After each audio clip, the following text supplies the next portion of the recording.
हरियाणा प्रदेश में विशेष रूप से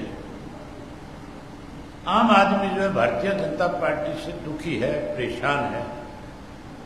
आम आदमी की सोच थी कि इनको सत्ता से बाहर करने के लिए 10 की 10 सीट हराने का काम करो, और 10 की 10 सीट लोगों ने फैसला कर रखा था हराने का।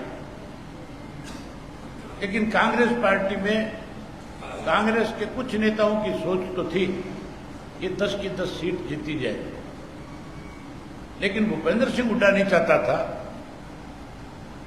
कि कांग्रेस या इंडिया गठबंधन 10 सीटें यहां जीते।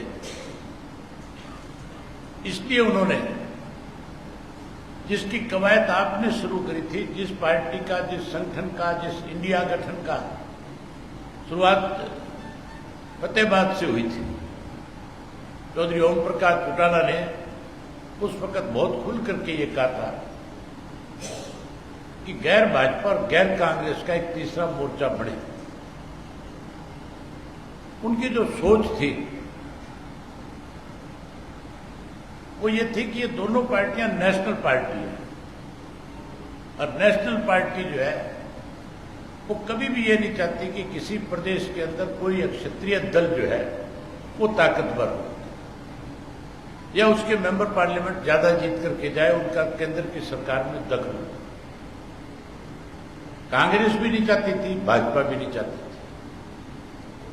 इसीलिए कांग्रेस पार्टी को, अगर कांग्रेस पार्टी, ये भूपेंद्र सिंह हुड्डा जो इंडिया गठबंधन के सहयोगी लोग थे, जो बारी बारी से कह रहे थे कि इंडियन नेशनल लोकदल पार्टी को इसमें शामिल किया जाए, और जो रुकावट पैदा करी, उसकी वजह से आज 5 सीटें भारतीय जनता पार्टी जीत करके गई है। अगर हम उस गठबंधन में शामिल होते तो फिर 10 की 10 सीटें जो है इंडिया गठबंधन जीतने का काम करता है। अगर 10 जीतता तो भाजपा की 5 सीटें और कम होती, और भाजपा की 5 सीटें कम होने का मतलब है भाजपा को बहुमत के लिए और ज्यादा प्रयास करना पड़ता। अब की बार तो एक सीट की लड़ाई ठीक नहीं थी। ये केवल भूपेंद्र सिंह हुड्डा ने भारतीय जनता पार्टी के साथ लंबे समय से जो हाथ मिलाया हुआ है, जो एक तरह से भाजपा की कांग्रेस में रहते हुए मदद कर रहे हैं, कि उसी का नतीजा है।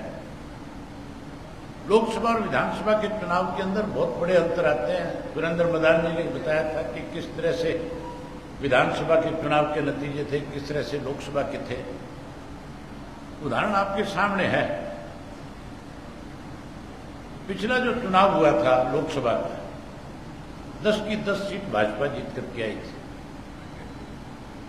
और 10 की 10 सीट इसलिए जीती थी भारतीय जनता पार्टी कि नया नया पुलवामा हुआ था, और पुलवामा को लेकर के लोगों ने एक मन बना लिया था कि हमने हर हालत के अंदर मोदी को दोबारा प्रधानमंत्री बनाना है।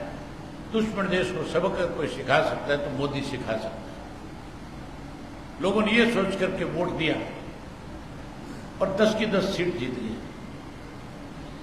हमारा जो अम्बाड़ा से प्रत्याशी था वो यमुनानगर का रहने वाला था, वाल्मीकि समाज से था, और मेयर था यमुनानगर का, डिप्टी मेयर बना हुआ था। अपने वार्ड के अंदर 2500 वोट से जीता हुआ था। और यमुनानगर हल्के के अंदर जब चुनाव लड़ रहा था, जब नतीजा आया चुनाव का, तो जो खुद 2500 वोट से जीता था अपने एक वार्ड में, वो यमुनानगर हल्के में 1700 वोट पे सिमट गया था।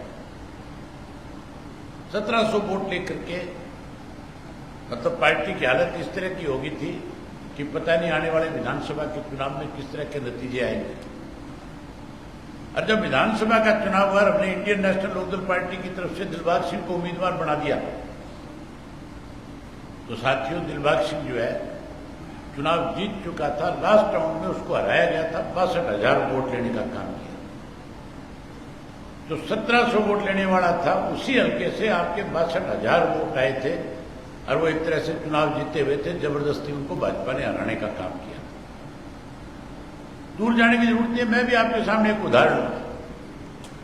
मेरे अपने विधानसभा क्षेत्र एलनाबाद के अंदर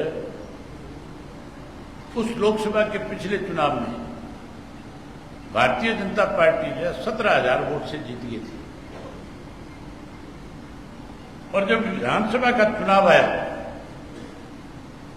तो मेरे सामने भी इस तरह की बातें कई लोगों ने रखी थी कि अब की बार मुश्किल है, भाजपा 17,000 वोट से जीती हुई। और मैंने जिस दिन नॉमिनेशन फाइल किया उसी दिन अखबारों ने लिखना शुरू कर दिया कि अभय सिंह चुनाव जीतेगा। उसी विधानसभा क्षेत्र से मैं 15,000 से चुनाव जीत करके आया था। आज भी उसी तरह के हालात हैं।